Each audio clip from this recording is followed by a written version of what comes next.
आप सब लोग देख रहे होंगे अभी जो आस्था के नाम पे, धर्म के नाम पे, राम मंदिर के नाम पे, अयोध्या में राम मंदिर बनवाएंगे उसके नाम पे सत्ता में आते हैं और पूरी तरीके से लूट मची हुई है।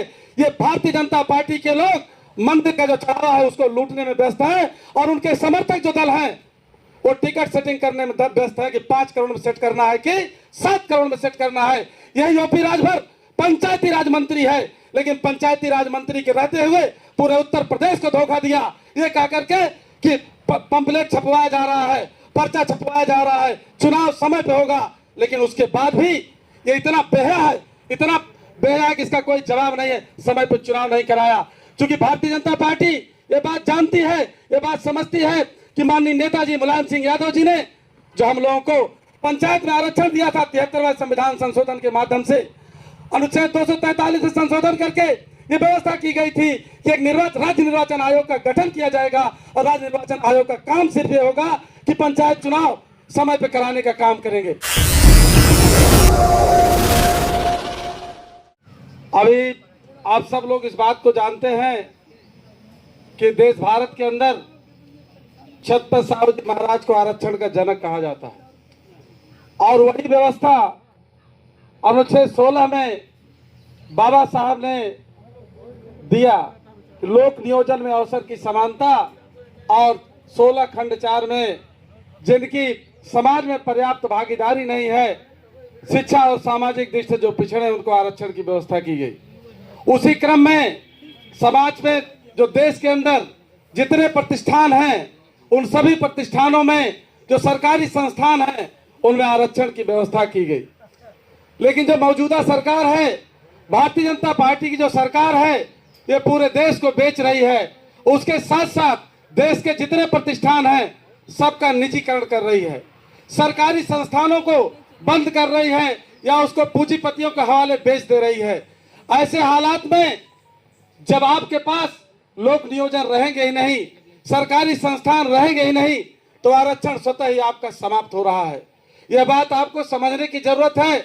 ये सब कुछ बेच रहे हैं और आरक्षण जो हमारा बचा कुचा था, आप आरक्षण की व्यवस्था जहां हमारी थी भी वहां भी ये जो है उसमें तमाम लूट कर रहे हैं, आरक्षण को लूट ले रहे हैं और सरकारी प्रतिष्ठान को बंद कर रहे हैं।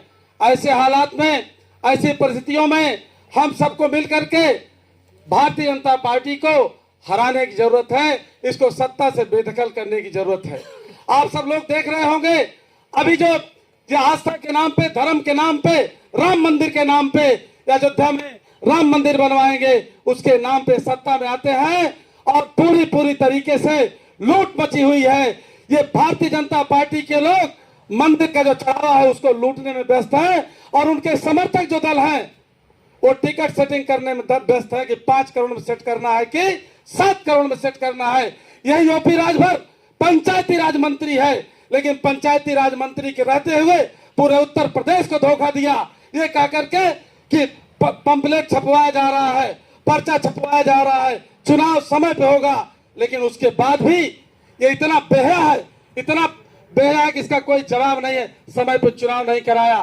क्योंकि भारतीय जनता पार्टी ये बात जानती है, ये बात समझती है कि माननीय नेताजी मुलायम सिंह यादव जी ने जो हम लोगों को पंचायत में आरक्षण दिया था 73वें संविधान संशोधन के माध्यम से, अनुच्छेद 243 से संशोधन करके ये व्यवस्था की गई थी कि एक राज्य निर्वाचन आयोग का गठन किया जाएगा और राज्य निर्वाचन आयोग का काम सिर्फ ये होगा कि पंचायत चुनाव समय पे कराने का काम करेंगे।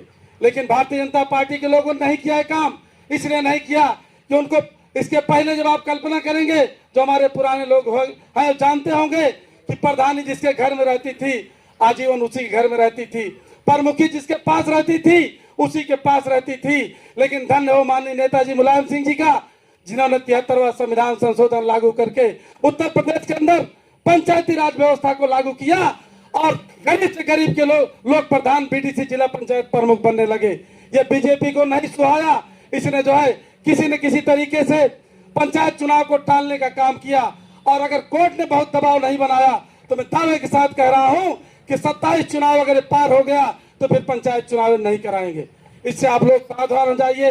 हर तरह से लूट रहे हैं, हर तरह से बेच रहे हैं, हर तरह से आस्था के साथ खिलवाड़ कर रहे हैं। देश हमारा है, हमारे पुरखों का है, हमारे पुरखों ने संघर्ष किया है, उसको बचा लीजिए। माननीय अखिलेश यादव जी को साथ इकट्ठा होकर के पीडीएस समाज को इकट्ठा करके 27 में समाजवादी पार्टी सरकार बना करके एक साथ आकर के देश बचा लीजिए, अन्यथा देश नहीं बचेगा, संविधान नहीं बचेगा, सब कुछ बर्बाद हो जाएगा।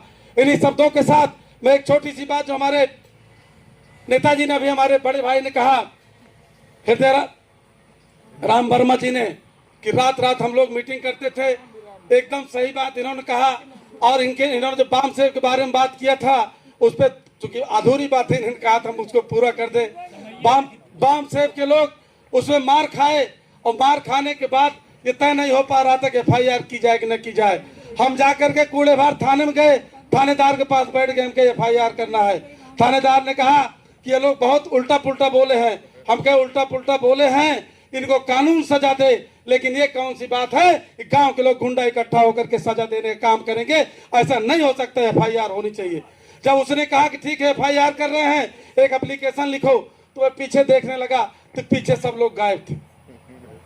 एप्लीकेशन लिखने के बाद बात पीछे सब गायब थे, तो हमने अपने हाथ से एप्लीकेशन लेकर के उसको दिया। हमने कहा मान्यवर, तो हमने उंगली दिखा काम किया, मान्यवर ये सही है कि उनको जो है अगर वो गलत बोले हैं तो कानून सजा देगी। मायन के लोगों को घेर करके किसी को मारने का अधिकार नहीं है, अगर इन लोगों ने मारा है तो उसकी सजा मिलनी चाहिए।